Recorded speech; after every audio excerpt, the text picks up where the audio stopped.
Tu ne tueras point a obtenu au Festival de Cannes 1988 le prix du jury et le prix de la critique internationale.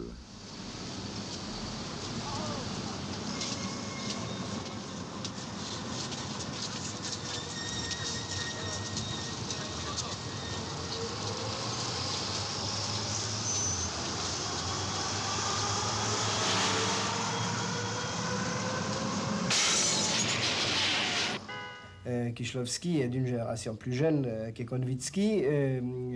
Konvitzky démarre en cinéaste et en écrivain dans les années 50, Kieślowski dans les années 70, disons, au moment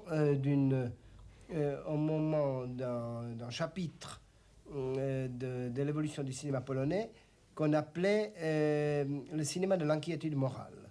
Et c'est là où émergent plusieurs cinéastes, dont le chef de file, on peut dire comme ça, était Kieślowski.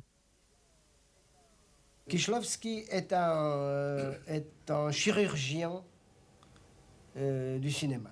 C'est-à-dire, il braque son caméra sur la réalité où on ne voit rien que la surface, et maintenant, comme un chirurgien, la dissèque au scalpel pour arriver par un petit,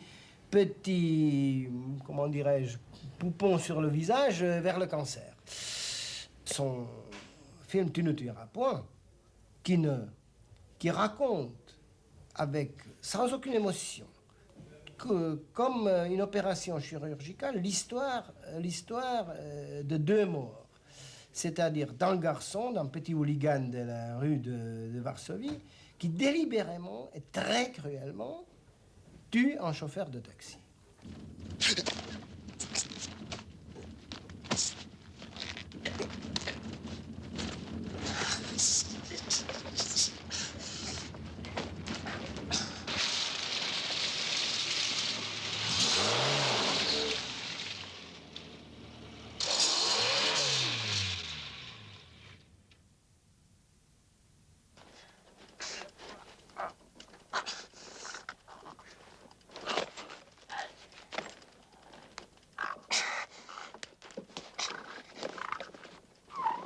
La scène de tuerie dure une quinzaine de minutes, enfin, c'est vraiment... Coupe. On ne voit pas comment il a été trouvé, comment il a été jugé, pratiquement rien. On le trouve au moment de son exécution. Wykonać wyrok.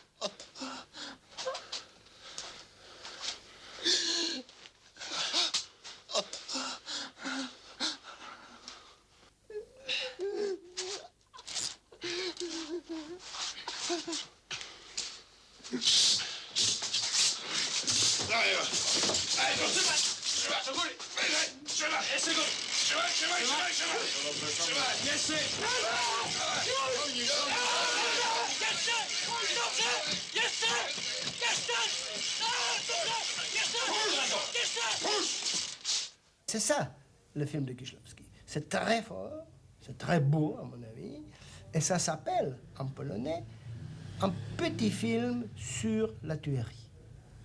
Ça place la chose, si vous voulez, dans une perspective qui est très insolite, si vous voulez. C'est ça ce qu'il veut dire, c'est-à-dire, à mon avis, et je vois la mort, l'assassinat et l'exécution sous un aspect qui est très inhabituel, qui va contre la tragédie. Et il emploie le mot comédie, mais comme Balzac emploie le mot comédie humaine, je crois, un peu comme ça. Pour pouvoir transmettre son propre désespoir aux autres, il faut avoir une santé bien solide.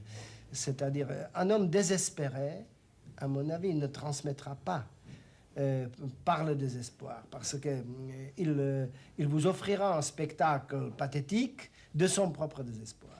Mais transformer son désespoir dans une œuvre d'art, il faut une santé mondiale qu'elle.